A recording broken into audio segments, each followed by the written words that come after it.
Оройн төрүүлэгчтэй MBC NEWS Medeelliin хөтөлбөрийн баасан гарагийн дугаарыг хэлж байна. Мэдээллийн товчхонд анхаарлаа хандуулна. Аймаг сумын төвийн бүсчилсэн хөгжлийн хөрөнгө оруулалтын хөтөлбөр улс аймагт хэрэгжижээ.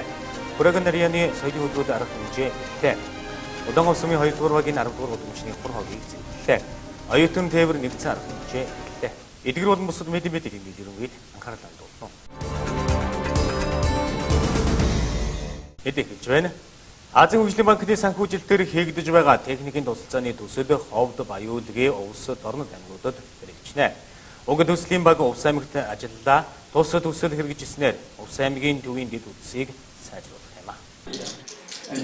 Аймаг сумын төвийн бүсчилсэн хөгжлийн хөрөнгө оруулалтын хөтөлбөрийг Увс аймагт хэрэгжүүлэхээр болсон. Энэ хөтөлбөрийн танилцуулга хийхээр Азийн хөгжлийн банкны зөвлөх баг барилга хот байгуулалтын яамны төлөөлөл Увс аймагт ирж аймгийн төрийн байгууллагын дарга нартай уулзтгийлээ. Энэхүү төсөл нь Азийн хөгжлийн банкнаас санхүүждэг бөгөөд аймаг хот суурин газрын хөгжлийг дэмжиж эрүүл аюулгүй амьдрах орчин, төлбөрийн чадварт нийцсэн орон сууц үйлчилгээ, амжиргаа, зах зээлийн эдийн засаг, нийлүүлэлтийн хэлхээг бий болгох зорилгоор хэрэгжиж байгаа төсөл юм а.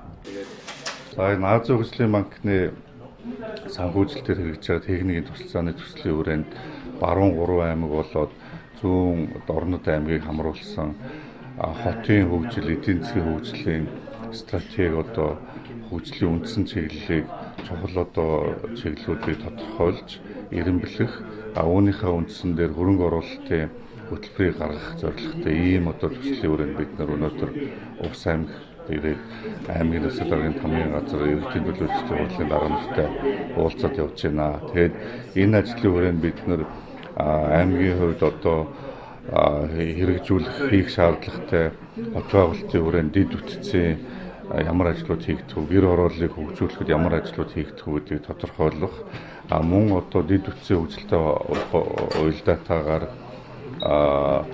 эдийн засгийн ямар салбаруудыг, тэргүүлэх салбаруудыг хөгжүүлж болох нь вэ гэсэн ийм судалгаануудыг хийгээд энэ судалгааныхаа дагуу хөрөнгө оруулалтын хөтөлбөр тооцоо судалгааг хийх юм байна. Хөтөлбөр маань өөрөө 10 жилийн хугацаанд 3 үе шаттайгаар хэрэгжих юм байна. Эхний ээлжинд бол энэ баруун 3 аймаг, Дорнод аймаг орж байгаа. Нийтдээ 200 сая Америк долларын хөрөнгө оруулалттай ийм төсөл байгаа. Тэгээд энэ төсөл маань өөрөө цаасан дээр буугаад үлдэх биш. Цаана хөрөнгө оруулалтын шийдсэн ийм төсөл учраас чухал төсөл байгаа. Тэгээд бид нар аймгийн удирдлагууд болоод ард иргэд дэмжиж хамтран ажиллах гэж найдаж байгаа. Тус хөтөлбөрийн баруун бүсээс ховд Баяуулгийн Увс аймагт зүүн бүсээс Дорнод аймгийг сонгон хэрэгжүүлэхээр болсон байна. 2018 онд судалгаа мэдээлэл төлөвлөгөөн дээр төвлөрөн ажиллах бөгөөд 2019 оноос эхлэн хөтөлбөрийг хэрэгжүүлж эхлэх юм байна.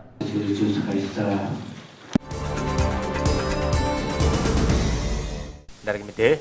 Увс аймгийн Удаангов сум болон Осын одооны улсын Красноярскийн хязгаарын Курагийн нарийн хооронд соёлын хамтын ажиллагаа тогтоосны 5 жилийн хүрээнд энэ сарын 16-наас 18-ны хооронд Курагийн нарийн соёлын өдрүүд арга хэмжээ зохион байгуулагдаж байна. Тус арга хэмжээнд оролцохоор Курагийн нарийнаас 32 хүний бүрэлдэхүүнтэй зочид төлөөлөгчид хүрэлцэнжээ. Орос одооны улсын Красноярскийн Курагийн районтой Улаангов сум 2013 онд соёлын хамтын ажиллагаа тогтоосон бөгөөд энэ жил 5 жил ой тохиож байгаа юм а.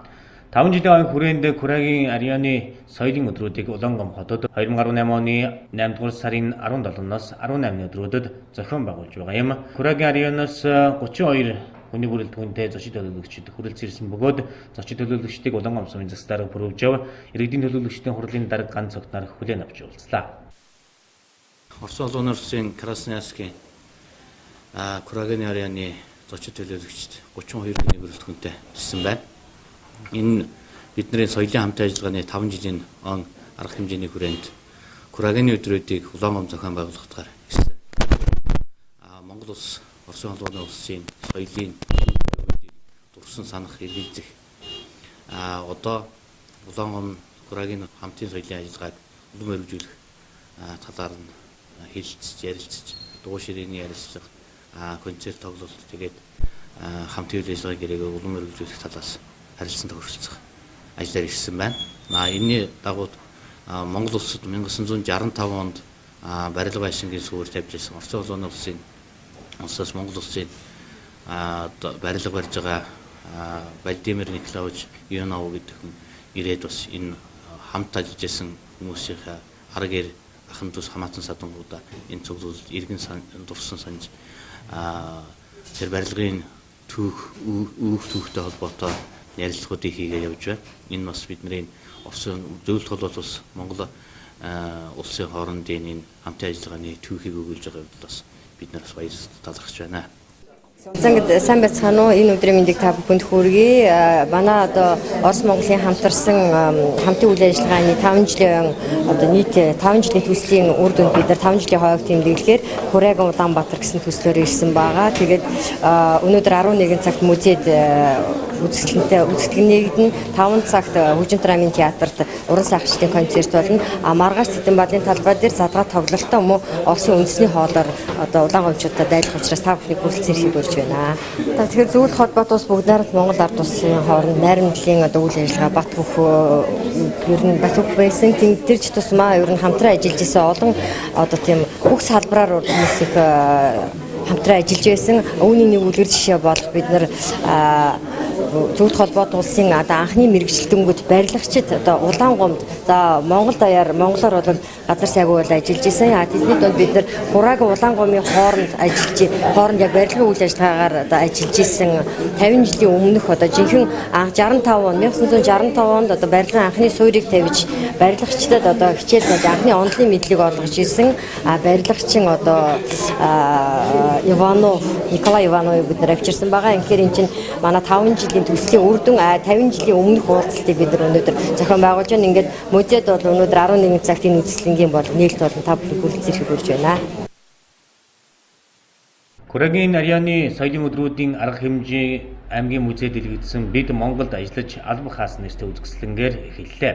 Тус үзэсгэлэн Хүрээгийн нарийн музей аймгийн музейтэй хамтран гаргалаа. Үзэсгэлэнд 1965-аас 1968 онд Хүрээгийн нарийнаас 12 барилгачин Увс аймагт ирж барилга барьж мөн барилгачдад хэрхэн зааж сургаж байсан талаар түүхэн ач холбогдолтой зургнууд тавигдсан байлаа.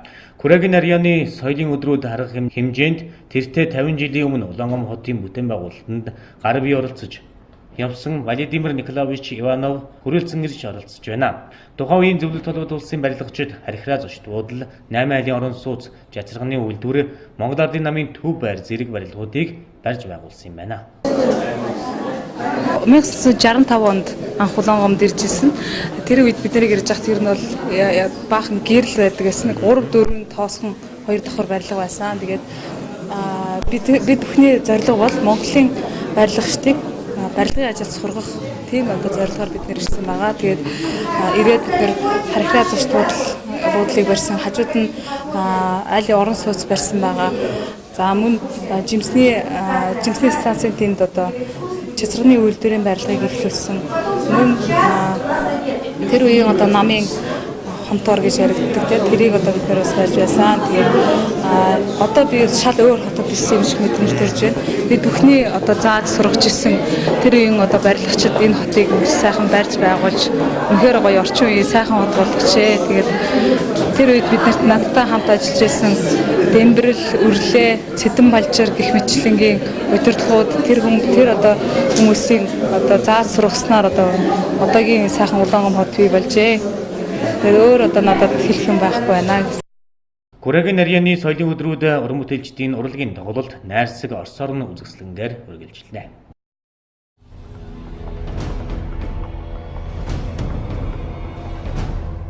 18 дахь удаагийн Азийн наадмын тамирчдын тосгонд Монгол улсын тугийг мандуулах өсвөлийн ажиллагаа өнөөдөр боллоо. Наадмын нээлтийн өмнө уламжлал болгон зохиогддог уг арга хэмжээнд Монголын багийн ахлагч Монголын үндэсний олимпийн хорооны гүйцэтгэх зөвлөлийн гишүүн Сандуй, Монголын багийн дэд ахлагч Монголын үндэсний олимпийн хорооны гүйцэтгэх зөвлөлийн гишүүн Түмэн Аюуш, Монголын үндэсний олимпийн хорооны ерөнхийлөгч Загцүрэн төлөвтэй баг дамжид оролцлоо. Энэ удаагийн Азийн наадам цар хүрээний хувьд түүхэнд бичигдэхүйц хэмжээнд явагдаж байгаа юм. Нийт 40 спортын 69 төрөлд 465 багц медалийн төлөө 45 орны 10,000 гаруй тамирчид өрсөлдөж байгаагаараа түүхэнд хамгийн том наадам болж байна. Манай улсын хувьд спортын 30 төрөлд 268 тамирчинтай Жакартаг зорьсон юм. Азийн наадам 8 дугаар сарын 18-ны өдөр аль биесээр нээлттэй хийнэ.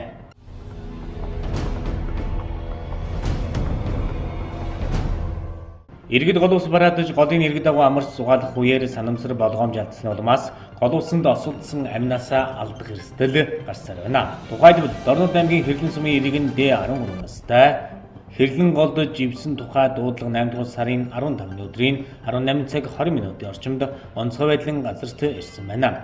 Дуудлагын дагуу аймгийн онцгой байдлын газрын Иргэн хайх аврах ангийн 12 албаг хаагч 5 техник хэрэгсэлтэйгээр 3 бүлэг тугаагдсан Хэрлэн сумын 9 дугаар багийн найрамдал цэцэрлэгт хүрээлэнгээс Баян Түмэн сумын Улаан эрэг гэдэг газар хүртэл нийт 30 км-д Хэрлэн голын эрэг дагуу Иргэн хайх ажиллагааг зохион байгуулж 4 удаагийн шумбалт хийсэн боловч үр дүнд хүрээгүй тул 20 цаг 30 минутын орчимд төр зогсоож өнөглөөний 6 цаг тэг минутын орчимд дахин Иргэн хайх ажиллагааг эхлүүлсэн байна.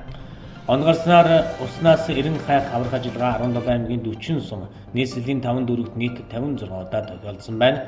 Мөн цагуурийн байгууллагаас ирүүлсэн мэдээлэлээр 8 дугаар сарын 18-нд Баруун аймагуудын нутгийн хойд хэсгээр 19-нд Төвийн аймагуудын ихэнх нутаг, Зүүн аймагуудын нутгийн хойд хэсгээр 20-нд Баруун болон Зүүн аймагуудын нутгийн зарим газраар 21-нд Төвийн аймагуудын нутгийн зарим газраар бага зэргийн бор орох тул болцсошгүй үер усны аюулаас урьдчилан сэргийлэхийг анхааруулж байна.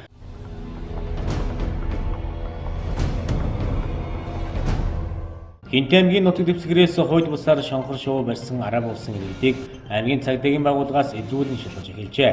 Тодорхойлбол Тус аймгийн Гашир суманд Арабын Сир улсын иргэд зөвшөөрлгүй шонхор шувуу барьсан байжээ.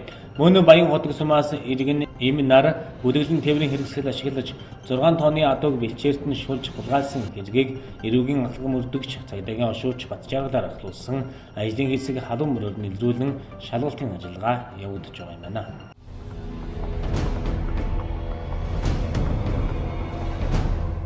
Mongolia Next Top Model Show нэвтрүүлгийн ялагчаар тодорч загварын карьерийг эхлүүлсэн загвар өмсгч 97 дугаар эргэлсард болох дэлхийн супермодель тэмцээнд оролцохоор болсон байна. Дэлхийн хэмжээнд дээгүүрт эрэмблэгддэг тус тэмцээнд 120 гаруй шилдэг модель өрсөлдөх юм байна. Үүнээс гадна супермодель шоунд дэлхийн шилдэг загварын агентлагууд оролцдог юм байна. Тэд амжилт гаргасан модельуудад хамтран ажиллах санал тавьдагаараа онцлогтой тэмцээн юм а.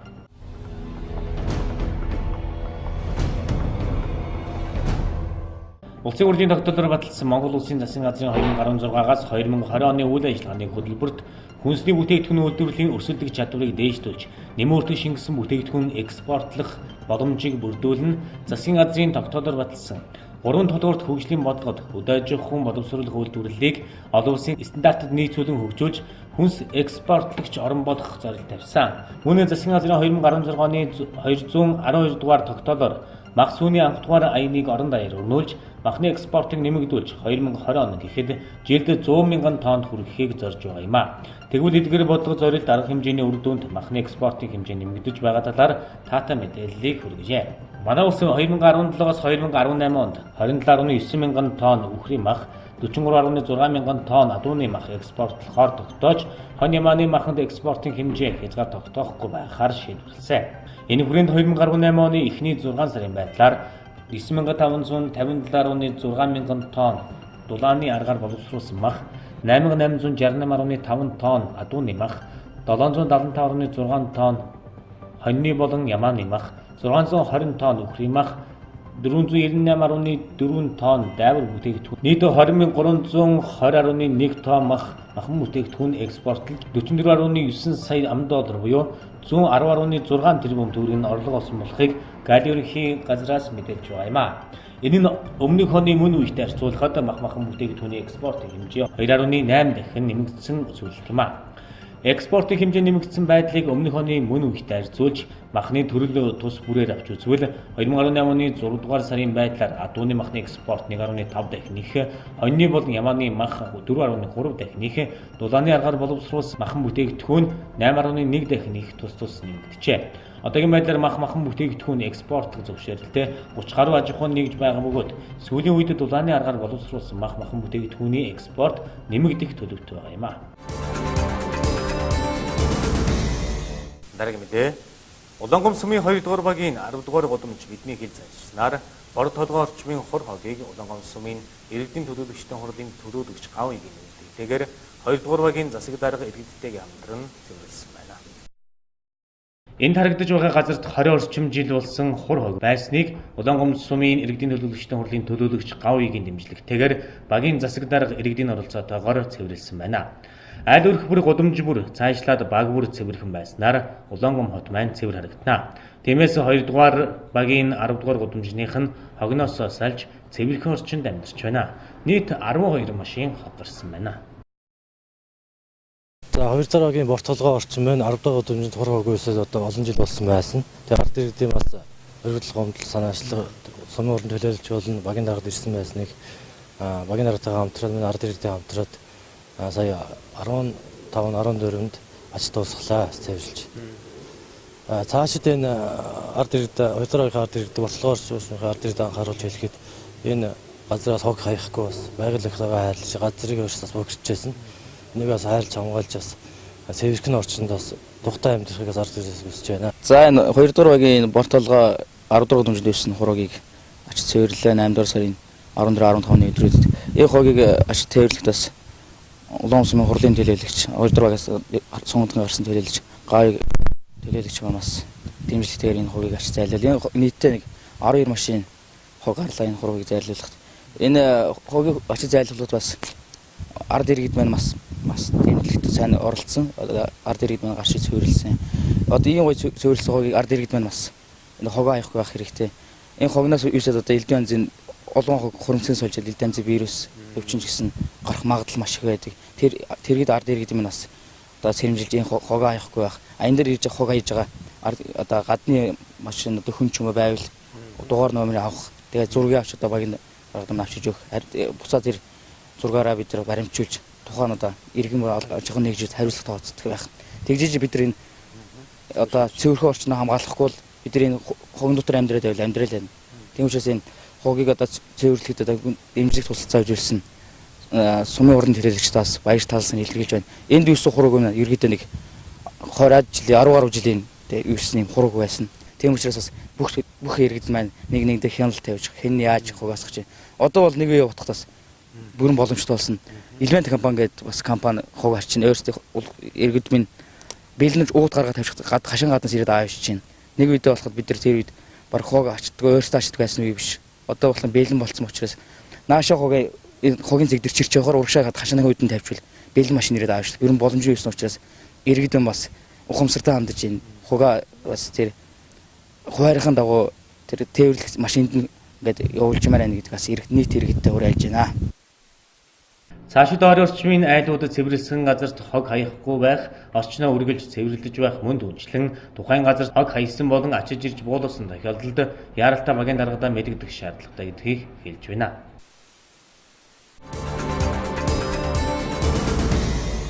Дараагийн мэдээ.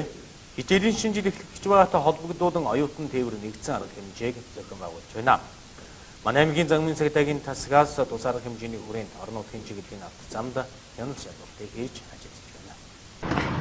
Хичээлийн шинэ жил эхлэх гэж байгаатай холбоотойгоор хөдөө орон нутгаас Улаанбаатар хотыг чиглэх иргэд тээврийн хэрэгслийн хөдөлгөөнд эрс нэмэгдэхтэй холбогдсон зам тээврийн осол хэргийн тоо эрс нэмэгддэг.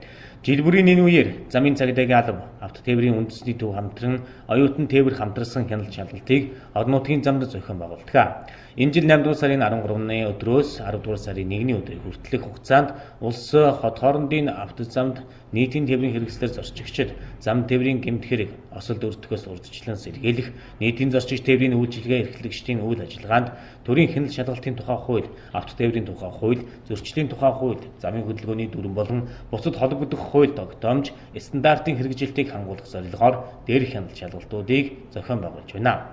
Уг хяналт шалгалтаар нийтийн зорчигч тээврийн үйлчилгээ эрхлэх тусгай зөвшөөрлгүй, гэрээгүй, гэрээний хугацаанд дууссан иргэн аж ахуйн нэгж байгууллагын тээврийн хэрэгслээр тээвэрлэлт хийлгэхгүй байх, хамтарсан хөдөлгөөнд тэргүүл ажилуулах, орон нутгийн замд хөдөлгөөнд оролцогчдод хяналт тавих, эдэрсэн зөрчлийг газар дээр нь арилгуулах, хамгаалах бүс, хамгаалтын малгай хэрэглэж хэвшүүлэх зэрэг чиглэлээр ажиллах юм байна. Хичээлийн шинэ жил эхэлж байгаатай холбогдуулан авто тээврийн үндэсний төв замын цагдаагийн албатай хамтран оюутан тээвэр жил болгон уламжлал болоод зохион байгуулалт нэгдсэн арга хэмжээ маань 8 сарын 13-наас 10 сарын 10-ны өдрүүд бол зохион байгуулагдах байгаа. Энэ арга хэмжээний хүрээнд бол аймгийн авто тээврийн үндэсний төвтэй хамтран замын цагдаагийн тасгаас бол мөн одоо нийтийн тээврийн үйл ажиллагаанд явж байгаа нийтийн тээврийн хэрэгслийн аккум ба ачаа тээвэрлэлт болно. Тээврийн хэрэгслийн бүрэн бүтэн байдалд бол хяналт шалгалт зохион байгуулна. За мөн улсын чанартай авто замын дагуу хөдөлгөөнд оролцож байгаа нийтийн тээврийн хөдөө орон нутгаар оролцож байгаа нийтийн тээврийн хэрэгслийн автобуснуудтай бас хяналт шалгалтыг зохион байгуулахаар ажиллаж байгаа. Иймд бас жолооч зорчигч нартай бас анхааруулах хэрэгтэй бас замын хөдөлгөөнд оролцохдоо замын хөдөлгөөний үйлдвэрээ баримталж за хөдөлгөөнд оролцох шаардлагатай. За өнгөрсөн 7 хоногийн байдлаар бол аймгийн хэмжээнд бол онцлог тостоо зам тээврийн ухсал хэрэг бүртгэгдээгүй. За жолооч нар маань бол цогтууруулах нөөц хэрэгсүүдэд тээврийг жолоодох зөвшөөрөл маань талсан зогсоогдохгүй байна. Өнгөрсөн 7 хоногт бол нийтдээ нэг 6 жолооч бол бүртгэгдэж замын цагдаагийн тасагч шалгагдсан байгаа. За цааш бас жолооч нартай анхааруулах хэрэгтэй. Замын хөдөлгөөнд оролцохдоо замын хөдөлгөөний дүрмээ баримтлах шаардлагатай. Ялангуяа одоо замын хөдөлгөөний дүрм маань шинжилэн батлагдсан байгаа. 11 сарын 2018 оны 11 сарын 11-ээс дааж мөрөгдөхөөр байгаа. Тиймээс жолооч нар маань одоо үед маань одоо цахим жилжээ өгсөн. Интернет орчноос ороод замын хөдөлгөөний дүрмээ бас судлах шаардлагатай гэдэг бас одооноос судалж мөрдлөг болгох шаардлагатай зүйлүүдэд бас анхаарах хэрэгтэй гэдэг бас анхааруулж хэлмээр байна. 19-нд болох авраг Батсүрийн цолны медалга наадмын үеэр ямар нэгэн зөвшөөрөл олгохгүй бөгөөд жолооч нар дүрмээ биелүүлж хөдөлгөөнд соёлтой оролцох шаардлагатай байгааг хэлж байна. 19-ний өдөр бас аймгийн Улаанбаатар сумд байна бас одоо улсын авраг Батсүрийн цолны медалга баяр наадам болох гэж байгаа. Энд байна одоо 3 насны мөрөөр оролцож 64 бүхний барилдаа зохион байгуулагдах төлөвтэй байгаа. Иймээс бас жолооч нар байна одоо мөр барааны газар явахдаа замын хөдөлгөөнийхөө үйлдвэрээ хурдаа баримталж хөдөлгөөний цагдаагийн албаагчийн заагдсан газарт одоо тээврийн хэрэгслээ байрлуулах шаардлагатай. За улсын баяр наадам шиг бас зөвшөөрөл энэ бол тараагдахгүй. Жолооч нар маань баяр наадмын талбай тээврийн хэрэгслээ хаан байрлуулдаг. Мөр барьны газар хаан байрлуулахаар хийж байгаа учраас энэ дээр бол жолооч нар бас нэгэндээ хүндэтгэлтэй хандаад цагдаагийн албаагчийн усны шаардлагыг биелүүлж хөдөлгөөнд анхаарал болгоомжтой соёлд оролцохыг анхааруулж хэлмээр байна. Иймд иргэд өөрсдийн болон хайртай хүмүүсийнхээ амнаас эрүүл мэндийг хамгаалж нийтийн зорчигч тээврийн үйлчлэгээ эрхлэх тусгай зөвшөөрөлтэй техникийн хяналтын үзлэг онцлогоонд хамрагдсан даатгалтай тээврийн хэрэгслээр үйлчлүүлэх, хувийн тээврийн хэрэгслээр зорчиж байгаа тохиолдолд хурдыг хэтрүүлэлгүйгээр зохистой хурдыг сонгон зорчих, жолооч болон зорчигч нар хамгаалах бүс хамгаалах малгайг хэрэглэх, амрах зогсоод зогсох тохиолдолд авто замыг бүрэн чөлөөлж аюулгүй байдлыг хангах, бага насны хүүхдийг зөв тээвэрлэж, байнга хараа хяналтандаа байлгахыг онцгойлон зөвлөж байна.